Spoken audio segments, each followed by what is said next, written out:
বাংলাদেশ জাতীয়তাবাদী দল বিএনপি এর আগে যখন দেশ পরিচালনার দায়িত্বে ছিল, তারা মুক্তিযোদ্ধা মন্ত্রণালয় নামক একটি মন্ত্রণালয় তৈরি করেছে, যা 1971 সালে যারা মুক্তিযুদ্ধে শহীদ হয়েছেন, আহত হয়েছেন, অর্থাৎ এক কথায় মুক্তিযোদ্ধা পরিবারদের কল্যাণ তারা দেখভাল করে থাকে।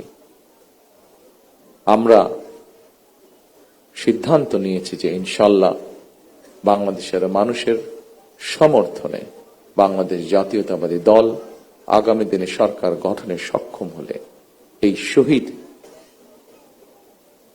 পরিবার যারা আছেন, জুলাই যোদ্ধা যারা আছেন, জুলাই আন্দোলনের যারা শহীদ পরিবার বা যোদ্ধা আছেন, তাদের যে কষ্টের কথাগুলো যে কয়েকজন ব্যক্তি, যে কয়েকজন মানুষ তুলে ধরেছেন কষ্টের কথাগুলো, এই কষ্টগুলোকে যাতে আমরা কিছুটা হলেও সমাধান করতে পারি। যাকে আমরা হারিয়ে ফেলেছি তাকে তো আমরা ফিরিয়ে আনতে পারবো না, কিন্তু যারা পেছনে রয়ে গিয়েছেন সেই পরিবারের সদস্যদের বিভিন্ন সুবিধা অসুবিধাগুলো যাতে দেখভাল করতে পারি এই মুক্তিযোদ্ধা মন্ত্রণালয়, কারণ তারাও একজন মুক্তিযোদ্ধা, তারাও আপনারা মুক্তিযোদ্ধা হিসাবে আপনারা গণ্য। 71 সালে এই দেশের মানুষ, মুক্তিযোদ্ধারা এই দেশের স্বাধীনতা অর্জনের জন্য জীবন দিয়েছিলেন।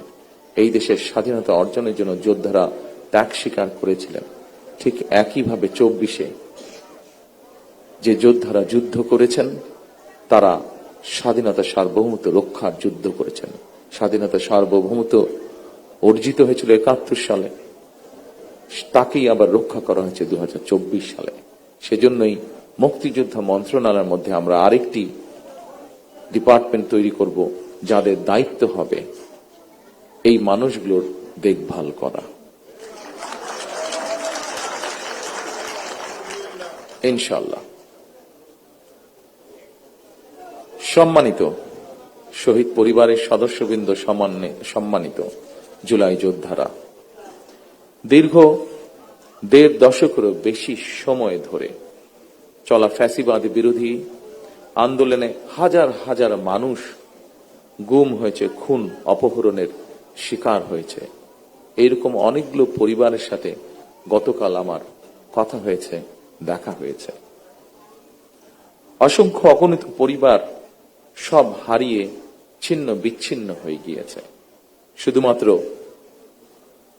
জুলাই গণ অভ্যুত্থানেও 1400-রও বেশি মানুষ শহীদ হয়েছেন, আহত হয়েছেন 30,000-এর মতন মানুষ। এই 30,000-এর মতন মানুষের মধ্যে এমন কিছু মানুষ আছেন যাদের সংখ্যা 500-র মতন, যাদের কারো এক চোখ অথবা কারো 2 চোখই নষ্ট হয়ে গিয়েছে। পঙ্গু হয়েছেন অনেকে। জুলাই অভ্যুত্থানে যেভাবে মানুষকে হত্যা করা হয়েছে, 1,500-এর মতন মানুষকে যে হত্যা করা হয়েছে, এটিকে এক বাক্যে স্রেফ আমরা একটি গণহত্যা বলতে পারি। জুলাই গণ অভ্যুত্থানে যারা বিভিন্নভাবে আহত হয়েছেন, তাদের অনেকেই আজকের এই অনুষ্ঠানে উপস্থিত আছেন, আমাদের সামনে বক্তব্য রেখেছেন কেউ কেউ। অনুষ্ঠানে অংশগ্রহণকারী আহতদের যারা বক্তব্য রেখেছেন, তাদের কষ্টের কথাগুলো আমরা শুনেছি। প্রিয় ভাইয়েরা, আপনাদের কারণেই, আপনাদের সাহসী ভূমিকার কারণেই যারা শহীদ হয়েছেন, যারা আহত হয়েছেন, আপনাদের সাহসী ভূমিকার কারণেই ফ্যাসিবাদী চক্র শুধুমাত্র রাষ্ট্র ক্ষমতা নয়, বরং এই দেশ ছেড়ে পালিয়ে যেতে বাধ্য হয়েছে। 2024 সালের 19 আগস্ট আমি আপনাদের ভূমিকার কথা স্মরণ করে একটি বক্তব্য রেখেছিলাম। সেই বক্তব্যে আমি বলেছিলাম, বিশ্ববিদ্যালয়ের ছাত্র শহীদ আবু সাইদ, মাহফুজুর রহমান মুগ্ধ, কলেজ ছাত্র ওয়াসিম আকরাম, মাদ্রাসা ছাত্র আব্দুল্লাহ আল মামুন, স্কুল ছাত্র রিফাত হোসেন, কুমিল্লার আইনজীবী আবুল কালাম, চুয়াডাঙ্গার রাজমিস্ত্রি উজ্জ্বল হোসেন, নোয়াখালীর দোকান কর্মচারী আসিফ, বরগুনার ওষুধ কোম্পানির সেলসম্যান আল আমিন, পাবনার গাড়ি চালক আরাফাত হোসেন, মিরপুরের গুলিবিদ্ধ 22 বছর বয়সী মুত্তাকিম, দোকান কর্মচারী আতিকুল, অষ্টম শ্রেণীর শিক্ষার্থী তামিমের মতন অনেকের হাত কিংবা পা কেটে ফেলতে হয়েছে। গণহত্যা থেকে 6 বছরের শিশু রিয়া গোপাও কিন্তু রেহাই পায়নি সেদিন। এক বক্তব্যে হয়তো আমরা সকলের নাম বলতে পারবো না, এত মানুষ শহীদ হয়েছেন, এত মানুষ আহত হয়েছেন। ফ্যাসিবাদ শাসন শোষণের বিরুদ্ধে 2024 সালের গণ অভ্যুত্থানে দল, মত, ধর্ম, বর্ণ নির্বিশেষে দেশের স্বাধীনতা প্রিয় গণতান্ত্রিকামী প্রত্যেকটি সেক্টরের প্রতিটি শ্রেণী পেশার মানুষ সেদিন রাজপথে নেমে এসেছে। সেদিনকার যত ছবি উঠেছে, ক্যামেরায় বন্দী যত ছবি উঠেছে, প্রত্যেকটি ছবি এই কথারই সাক্ষ্য দেয়। 2024 সালের আন্দোলন কোন ব্যক্তি, দল বা গোষ্ঠীর নয়।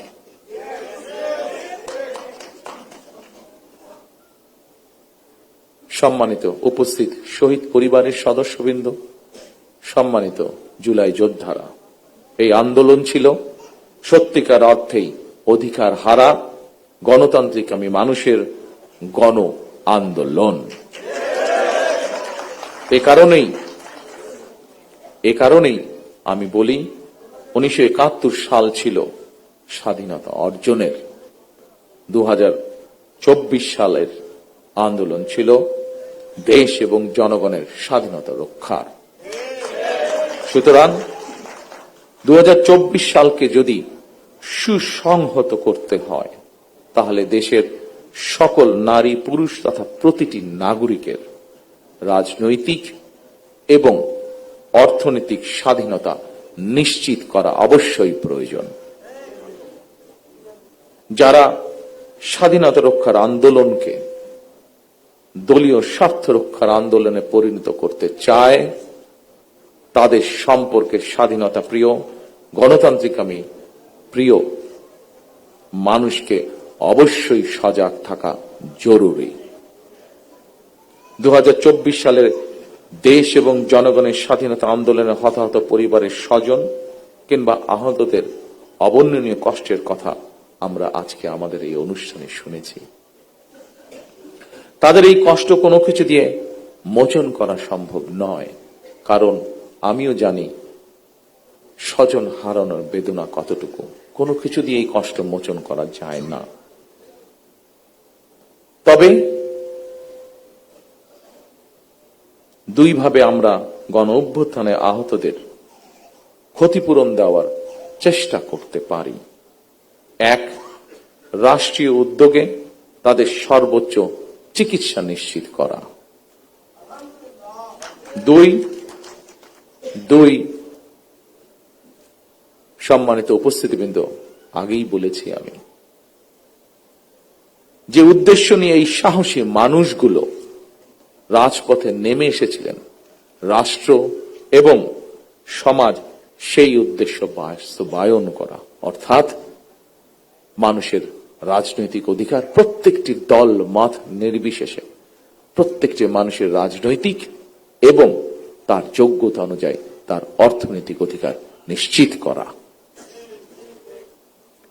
দীর্ঘ 1.5 দশকের বেশি সময় ধরে ফ্যাসিবাদ বিরোধী ধারাবাহিক আন্দোলন এবং 2024 সালে ফ্যাসিবাদ বিরোধী আন্দোলনে বীর শহীদ এবং আহত এবং হতাহতদের প্রতি রাষ্ট্রের অবশ্যই দায়িত্ব রয়েছে। একটি দায়িত্বশীল রাজনৈতিক দল হিসাবে বিএনপি সেই দায়িত্ব অনুভব করে, যার কথা একটু আগে আমি এবং আজকের অনুষ্ঠানের সভাপতি সাহেব উল্লেখ করেছেন আপনাদের সামনে।